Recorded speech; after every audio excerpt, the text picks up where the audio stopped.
Right, let's just do a little update. Just done one on the shade border, so let's do one on the sunny border. I think first things first, let's have a look at the tetrapanics, because that's probably got the biggest leaf of any in the garden at the moment. So that is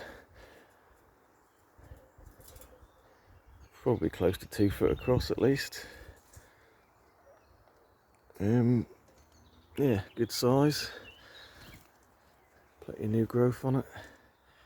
I have just dug up all the pups around it. There's about 5 or 6 pups. You know, pretty strong growing, so I just dug all them out. Not much root on some of them, but they're well, I'll show you. Got them here in my propagation area. So yeah, it's got a couple of sort of smallish ones here. A couple where I didn't cut the leaves off, so obviously they sort of died off because I didn't have much roots on these ones, but I'm sure they'll, the new growing point is looking fine, so I'm sure they'll kick in eventually. Yeah, so we have some nice little ones there. So this is just an area, it's normally my seating area in summer, but at the moment I've just got some propagations growing on, ready to sell on, if you like. All the canna lilies start to kick in. And we've got some Arandodanax waiting to go, which will eventually get pretty big, about 3 meters them ones.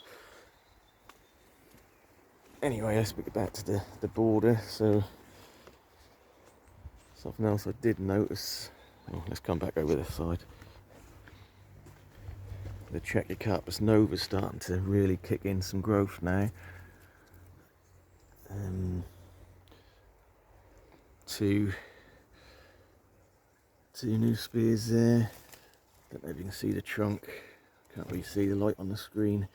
But yeah, it's got probably about 18 inches of trunk now, so it's not bad. Had it for a couple of years, but from a really small plant, so that is pretty quick growing, that one. So we discussed the new plantings the other week. So I think the cannas, you can see them between the tetrapanics leaves right at the back there. They're starting to kick in. Indica canna lily. Starting to get some new growth pushing out on the Washingtonia. Didn't fare too bad over winter really. Exactly what I expect. Bit of brown on the leaves, but in general not too bad. So what we got here. So this is the Bootia. I'll just double check so I always forget. Yeah, Aerospatha or Aerospatha. Very light spotting on a couple of the leaves, but in general pretty good. Kicking out 2 or 3 fronds there. So again, over summer that should do quite well. I'm starting to get a reasonable trunk on that now. Fairly decent. That's pretty growing. That's the quickest Bootia I've got anyway. So the Camerops Volcano or Volcano, looking good. Quite a white back to the leaves on this one, but yeah, really stiff. You can hear it, how stiff the leaves are, and sort of really compact and not so finely cut in as your standard Camerops. So they're sort of quite a nice solid leaf, and they've sort of got quite a nice sort of curl to them, sort of a wave to the leaf. So that's turning into a nice little plant, and it seemed to be, I know everyone say these are a lot slower growing, but this is not done too bad for me. I think I paid about 16 quid about 3 or 4 years ago for a real tiny plant, and since then we've got some offshoots, and yeah, I think it's bulked up not too bad really. Minimal winter damage, just a couple of spots on the leaves here and there, but in general, yeah, looking really good. Still got the tulips. So this one is I did mention it in a video last week or something about being, in my opinion, one of the most tropical ones, or tropical looking for a tulip. That is the flaming parrot. So these are actually bulbs from a few years ago. I did buy a batch last year, which are out the front, and they're just starting to go over now, but these are at the point where they're starting to go over when they really open up. But then you can just really appreciate how nice the petals are when they open up. Really do sort of stand out. They do spend most of the time sort of in this sort of state, sort of cupped, fairly closed. But yeah, just that last week as they start to sort of go over, you get that nice pop of the actual colours of the petals. So they're, yeah, quite nice. So this time of year is when all the poppies start popping. Got a couple of types here. These ones are like the California poppies, which are quite nice. Sort of deep orange foliage, isn't too bad, sort of silvery green foliage. Yeah, I mean they've self-seeded, and I've done some seeds probably 3 years ago, and yeah, they sort of come back in random places every year, but I don't mind. Like I say, it's a nice nice pop of colour. Just started to go. I did manage to chop one that's coming over the lawn with a lawnmower, but no big deal.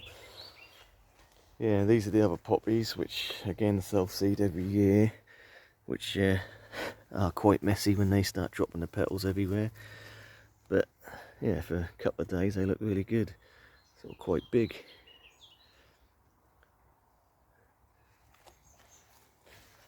Yeah, so we've got plenty of them to come. As you can see, the heads are everywhere popping out. But again, it won't be long. Give them a couple of weeks and they'll all go over, and we'll rip them out and get some proper tropical planting in there. So the peony is finally opening. So that's that. We've got another bud there. There's still a bit of opening to do, I believe, in the middle. There's still a couple of buds to open up. So it's the first time this one's flowered for me actually since I moved. It was in the other side in the shade border, and yeah, due to a new fence and whatnot, that's getting a lot more shade. So that is I moved it over this side, and obviously with peonies, when you move them, they won't flower really for the first couple of years. So it did try to flower last year, like I said, but it got wet just as it was opening, and that sort of killed it off.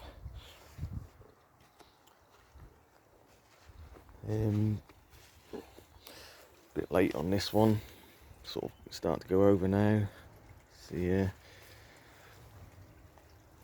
giant calla lily. Not much to say about that really. It's been hit by the old some sort of insect damage on that. So the leaves do look quite nice when they come out, and yeah, the flower looks nice when it first comes out as well, but they're starting to go over. So we've got this rhubarb. Basically it's a sort of relation to rhubarb or gunnerer. It's supposed to be purple. The one at the front, I've got another one exactly the same at the front, which is the underside of the leaves are just purple. where this one just seems to be green.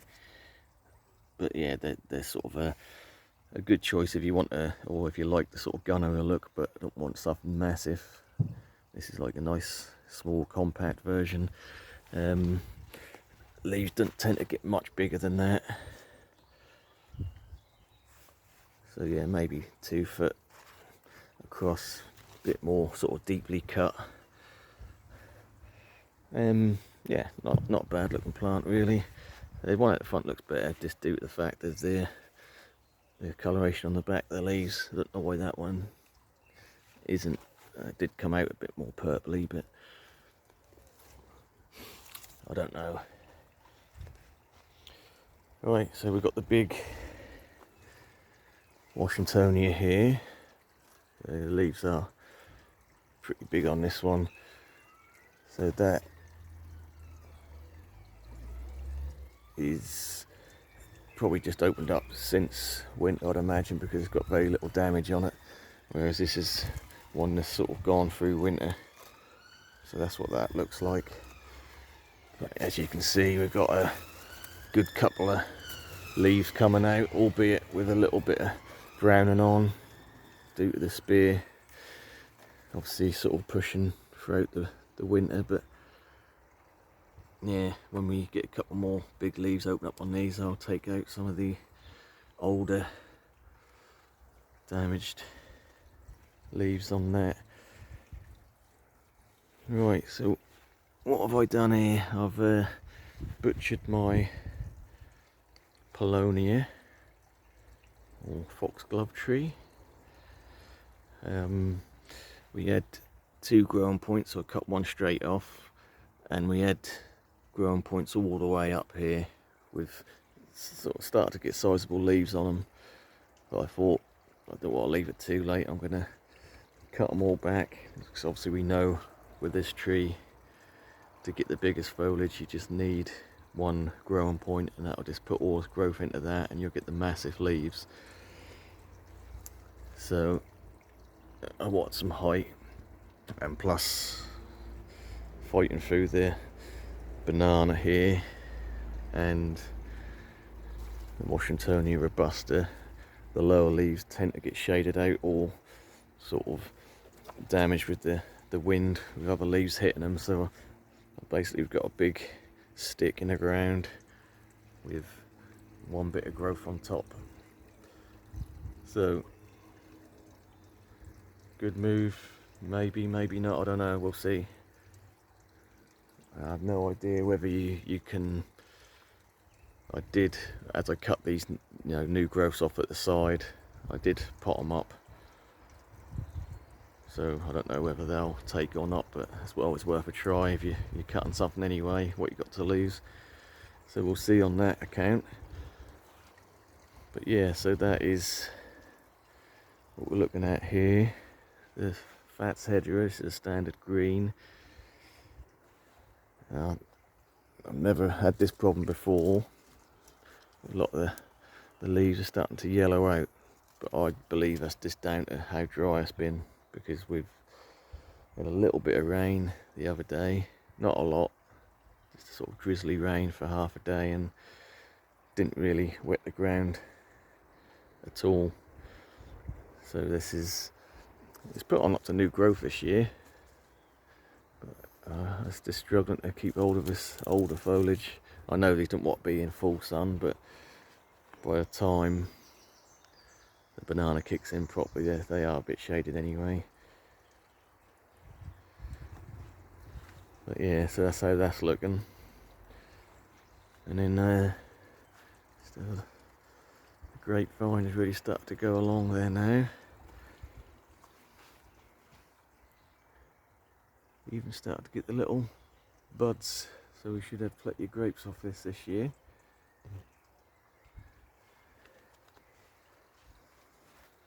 The Persicaria really kicking in, looking good.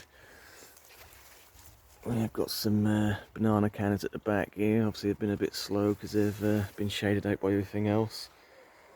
Kind of missed the boat on this euphorbia. Sort of flowers are almost going over now, but They were quite sort of lime, zingy, really punchy green flowers, but quite nice with the little red centres on them. Right, so I don't need to talk about that because we covered that in another video. Everything in that is doing fine.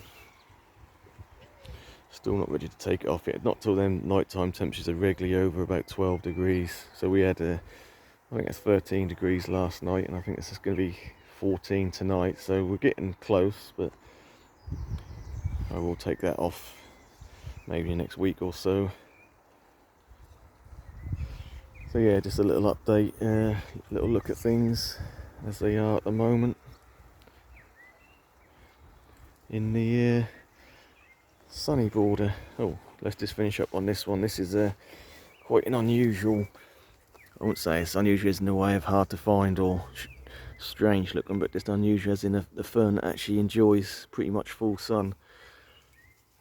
And I bought this, I'm sure it's a wood fern, or I'm not 100%, but so this, yeah, apparently tolerates full sun, and that does seem that's an evergreen one. So these are the old fronds, and these are the new fronds coming out. So sort of quite a black, hairy stem on it, and you know, fairly dark fronds as they unfurl. But yeah, what a fern for a sunnier spot.